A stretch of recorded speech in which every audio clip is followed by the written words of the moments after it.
এই বাজারখালীর উন্নয়নের জন্য আপনারা যদি মনে করেন যে কাজী সাহেব এতদিন এই ইউনিয়নের ম্যানেজার হিসেবে দায়িত্ব পালন করেছে, আমরা চেয়ারম্যান হিসেবে দেখতে চাই। যদি আপনারা দোয়া করেন ইনশাআল্লাহ আমি আপনাদের খেদমতে নিয়োজিত থাকবো, এই জনগণের সেবায় নিয়োজিত থাকবো ইনশাআল্লাহ, আপনারা যদি আমার জন্য দোয়া করেন। তাই বাজারখালীর উন্নয়নের জন্য আপনারা যদি সহযোগিতা করেন, আমি আপনাদের পাশে থেকে এই উন্নয়ন করতে চাই। তাই আপনাদের কাছে দোয়া প্রার্থী। যদি আপনারা সহযোগিতা করেন ইনশাআল্লাহ, তাহলে ওই মসনদের যে চেয়ারম্যানকে দায়িত্ব দিয়ে এই ইউনিয়নের উন্নয়নমূলক কাজ করার জন্য আমরা বসেছি, আপনারা মুখে হাত দিয়ে বলেন যে ইউনিয়নের উন্নয়নমূলক কি কাজ করেছে। এই ইউনিয়নে 13টা স্ট্যান্ডিং কমিটি আছে, 13টা স্ট্যান্ডিং কমিটি, 9টা মেম্বার, 3টা মহিলা মেম্বার, একজন চেয়ারম্যান। স্ট্যান্ডিং কমিটি রাখে নাই, কাগজে কলমে রেখেছে। প্রত্যেকটা ওয়ার্ডের এই ওয়ার্ড থেকে গণ্যমান্য এবং শিক্ষকবৃন্দ নিয়ে স্ট্যান্ডিং কমিটি।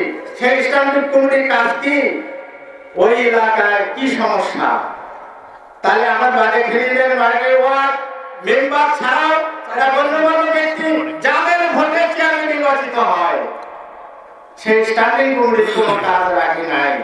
আমি আমার অভিজ্ঞতার আলোকে আমি আন্দোলন করে এটা সফল হয়েছি আপনাদের সহযোগিতায়। আপনারা জানেন যে গাইবান্ধা থেকে যদি আমরা রংপুর যাই, বাসের আগে 150 টাকা, বাড়িগাড়ি থেকে গাইবান্ধা পৌঁছিতে অটো রিক্সায় যেতে 30 টাকা, 180 টাকা লাগে। আর একটা ট্রেন আছে আরামসাগর, সকাল 6:40 বাড়িগাড়ি স্টেশন থেকে ছাড়ে মাত্র 35 টাকা টিকিট নেয় রংপুর যেতে। এই সুযোগ সুবিধা আমি আপনাদের জন্য আপনাদের সহযোগিতায় এমপি ব্যক্তি রেখে এমপি বিরোধিতা করেছে, চেয়ারম্যান বিরোধিতা করেছে, আপনাদের সহযোগিতায় এই ট্রেন এখানে থামে বাজারখালী রেল স্টেশনে। তাই সম্মানিত উপস্থিতি, আমি চাই বাজারখালীর উন্নয়ন। এই বাজারখালীর উন্নয়নের জন্য আপনারা যদি মনে করেন যে কাজী সাহেব এতদিন এই ইউনিয়নের ম্যানেজার হিসেবে দায়িত্ব পালন করেছে, আমরা চেয়ারম্যান হিসেবে দেখতে চাই। যদি আপনারা দোয়া করেন ইনশাআল্লাহ আমি আপনাদের খেদমতে নিয়োজিত থাকবো, এই জনগণের সেবায় নিয়োজিত থাকবো ইনশাআল্লাহ, আপনারা যদি আমার জন্য দোয়া করেন। আপনারা জানেন যে স্টেশন কাঁচা ছিল, 28 লক্ষ টাকা বরাদ্দ করেছি। আমি কোনো এমপি না, কোনো চেয়ারম্যান না, কোনো পার্টির লিডার না, সাধারণ জনগণের মধ্য থেকে সাধারণ জনগণের সেবায় সাধারণ জনগণের সহযোগিতায় করতে সক্ষম হয়েছে। আপনারা জানেন বাজারখালী ইউনিয়নে যেখানে মা ও শিশু কল্যাণ কেন্দ্র আছে, সেখানে মার একজন গর্ভবতী মহিলার সুচিকিৎসার ব্যবস্থা সরকার করে দিয়েছে। সেখানে কোনো চিকিৎসা নাই, সেখানে কোনো সেবা পাওয়া যায় না, সরকারি ওষুধ আছে, সেখানে আমি মানববন্ধন করেছি। সম্মানিত উপস্থিতি, এই আন্দোলন না করলে সরকারি যে অনুদান আসে, সরকারি যে সুযোগ সুবিধা আসে, আমরা সবাই বঞ্চিত হচ্ছি এলাকার জনগণ। তাই বাজারখালীর উন্নয়নের জন্য আপনারা যদি সহযোগিতা করেন, আমি আপনাদের পাশে থেকে এই উন্নয়ন করতে চাই। তাই আপনাদের কাছে দোয়া প্রার্থী। আপনারা জানেন এই 1 সপ্তাহ আগে আমি আরেকটি মানববন্ধন করেছি। কিসের মানববন্ধন?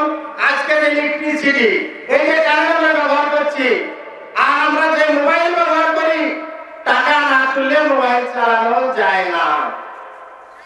আর সেই বিগত সরকারের আমলে 2018 সালে একটা সিদ্ধান্ত হয়েছিল, সেই সিদ্ধান্ত হচ্ছে প্রিপেইড কারেন্ট ব্যবহার করতে হবে। টাকা আগে উঠাবেন, তারপরে কারেন্ট চালাবেন। 12টার সময় টাকা শেষ, কারেন্ট বন্ধ। এই পদক্ষেপের বিরুদ্ধে প্রতিবাদ করে তোলার জন্য আমি মানববন্ধন করেছি।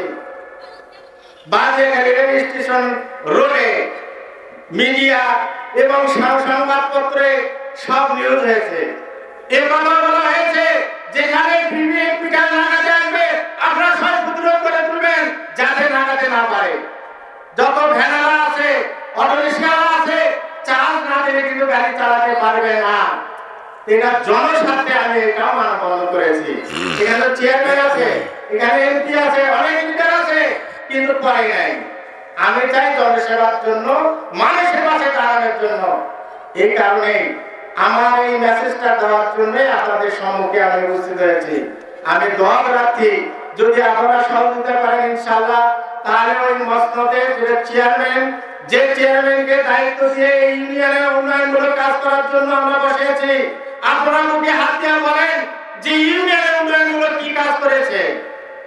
এই ইউনিয়নে 13টা স্ট্যান্ডিং কমিটি আছে, 13টা স্ট্যান্ডিং কমিটি, 9টা মেম্বার, 3টা মহিলা মেম্বার, একজন চেয়ারম্যান। স্ট্যান্ডিং কমিটি রাখে নাই, কাগজে কলমে রেখেছে। প্রত্যেকটা ওয়ার্ডের এই ওয়ার্ড থেকে গণ্যমান্য এবং শিক্ষকবৃন্দ নিয়ে স্ট্যান্ডিং কমিটি। সেই স্ট্যান্ডিং কমিটির কাজ কি?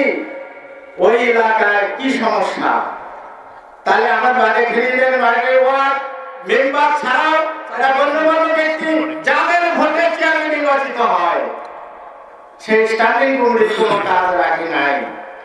তাই সম্মানিত উপস্থিতি, আমরা প্রধান বক্তার বক্তব্য শুনব। আমি দুই একটি কথা আপনাদের কাছে বললাম। আমি এলাকার ছেলে, এই ইউনিয়নের সবাই আপনারা আমার চেনেন। আপনাদের পাশে দাঁড়াতে চাই, সহযোগিতার হাত বাড়িয়ে দিতে চাই। যদি আপনারা প্রত্যাশা আমার পূরণ করেন ইনশাআল্লাহ। সবাই দোয়া করবেন। আসসালামু আলাইকুম ওয়া রাহমাতুল্লাহি ওয়া বারাকাতুহু। ওয়া আলাইকুম আসসালাম।